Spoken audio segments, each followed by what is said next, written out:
Good morning, afternoon, evening, and everything in between. I'm the Canadian, back again for another N-scale review. And today we're back on the experimental layout that I've done up here, looking at another locomotive from the Atlas line. Today we're going to be featuring their -840C Spartan cab variant. This one decorated in the nice GE Demonstrator scheme with the label for Webb W. Morse. I've never heard of that company before, but I believe that's a leasing company.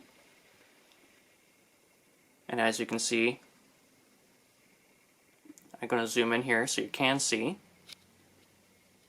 It's quite nice. The painting and decaling on this is quite crisp. I know the camera is not able to pick this up. I'm working on that. Let's go further into this. I'm going to start off on the front. The front of the locomotive, it's got working cab-mounted headlights on it that turn on when the locomotive is moved forward. The number boards do not light up, but they are painted in a crisp white with black outlining around it. There is no overpaint on that, with the number 001. The windows are also have a black sill painted smoothly around it. The nose-mounted detail here, the grab irons and the hatches are molded on. They are not separately applied on this. And then we go down to the steps here. The steps are solid. They're not see-through, but they do have white safety striping on it. The handrails on the entire locomotive are molded in the same gray as the main hood, with the ends painted white for safety. Again, with the front, you have molded coupler lift bar, as well as some hoses, and a plow, which is a separately applied piece. There are no working ditch lights on this, or any ditch lights at all. And the couplers featured on it are the Atlas Accumate couplers. Lowering the camera here, I'll move it forward. We can take a look here. There are some details on the fuel tank here. You see the fuel hatches are painted out in red with some molded detail in the fuel tank for gauges, with the bell molded right in front of the tank there. There is some warning labels along the running board here. They are not very legible to my eyes. I'm partially blind. But they are there, and they do look nice. They're not just blurs put on as well. As well as the molded detail on the truck as well. That's nice as well. The painting, the stripes along here are nice and crisp. No overspray or anything. Same as well as the GE logo placed there as well. The radiators right behind the cab are molded in. They are painted black with a silver painted outline. Again, very smooth painting there. As well as warning labels right below that as well. The doors are molded quite nicely, and you can see the individual, again, molded on latches and hinges as well. The horn is molded in the same plastic as the long hood. It is a separately applied piece, and the stack is a separately applied piece painted in silver. Going to move this locomotive forward. We'll take a look at the back end of it. I'll move it a little bit more forward here. There we go. Look in the back here. Working rear light that turns on when the locomotive is in reverse. The number boards, again, painted in that nice white with a black outline for 001. They light up. My front ones do not, but the back ones do.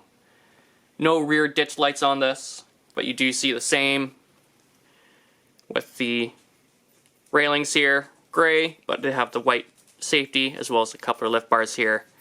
Same coupler on the back, as well as molded detail. This one runs quite nice. It is a little bit loud. I might have to do a little bit of a tune-up on it, but I will raise this up. I'll take a look at it running around the track here.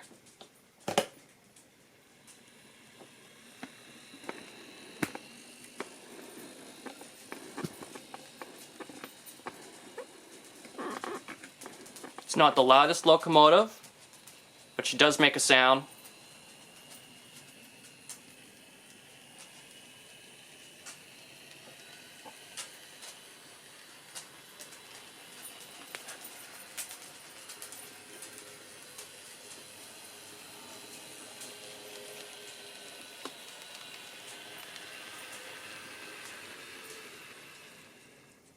Pop her in reverse.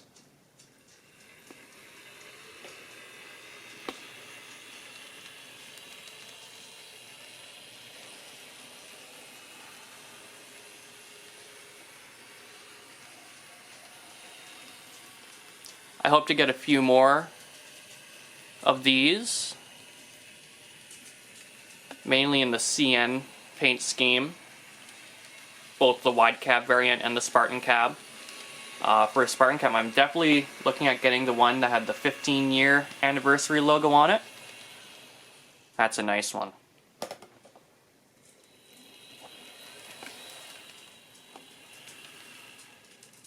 just going to bring it down here.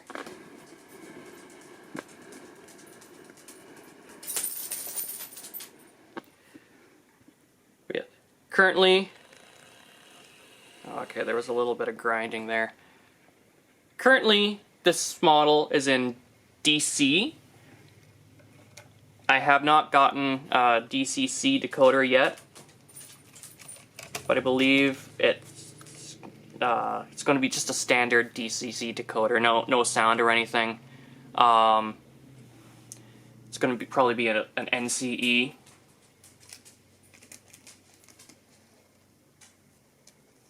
But it's a little dusty.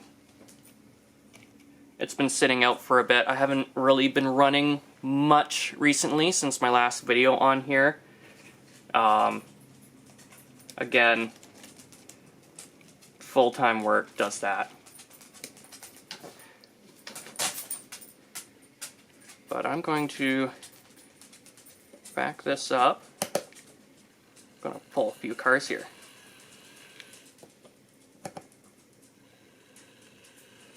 I have this roundhouse box car. It was undecorated, as well as two undecorated brass kits of these log cars. They'll be painted up as BC Rail. And we got a little bit of derailment. I guess this does not like being pulled.